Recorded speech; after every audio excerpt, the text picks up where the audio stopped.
Hey everybody, it's Michael Fisher with Pocketnow. Tony behind the camera here at MWC. We just checked out the PadFone here at the ASUS booth.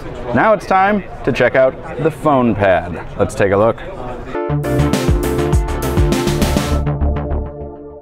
So first I want to take you on a little hardware tour here. This is the FonePad, and this is ASUS's new either 7-inch tablet or mega-sized phone. You can see the earpiece called out up here. This can be used for voice calls, which I'll demo in just a second.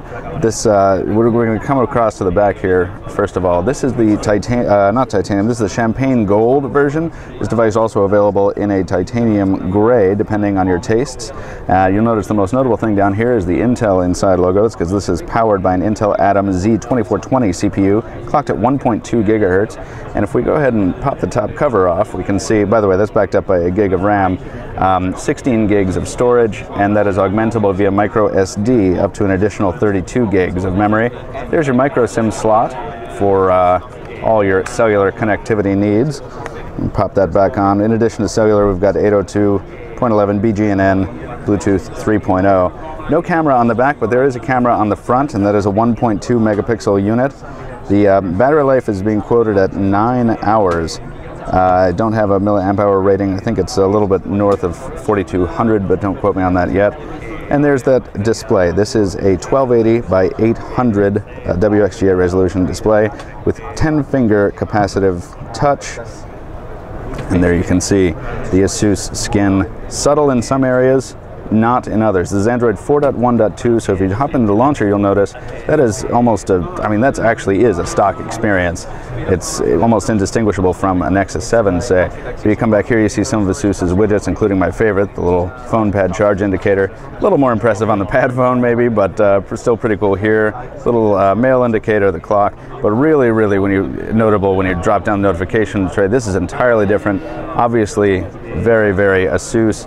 And also when you say fire up a text message here, which by the way can be just a regular old SMS, because this is a phone, and you notice the different keyboard there that ASUS has thrown on here.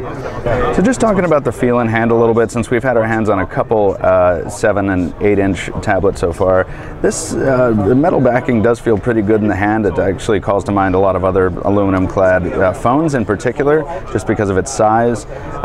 We've got you can't really see too much of it under here, but you've got the speakerphone here, lowerly mounted headphone jack. I mean, it's definitely in the same family as the Nexus 7 just by virtue of its size, and because there are only so many ways to make a 7-inch tablet.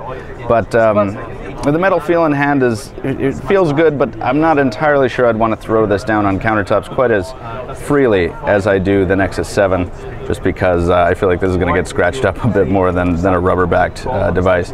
But it's certainly priced correctly, and at least one feature it doesn't have that you can't find on the Nexus 7 is that top-mounted earpiece, which, if we kind of bring it up to my head here, you can see what it looks like in case you're wondering, in case you don't live in an Asian market where this is common.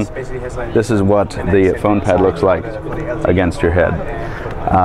Not sure I could live with it, but if it is something that interests you, this is definitely a device to have a look at, especially considering its pricing, which is fairly aggressive for a device in this price range. I believe it's around $249. So anyway, just a quick look at the ASUS FonePad here at the ASUS booth at MWC 2013. We'll have a bit more on this device going forward, but for now, I'm Michael Fisher with Pocketnow. That's Tony behind the camera. Thanks for watching.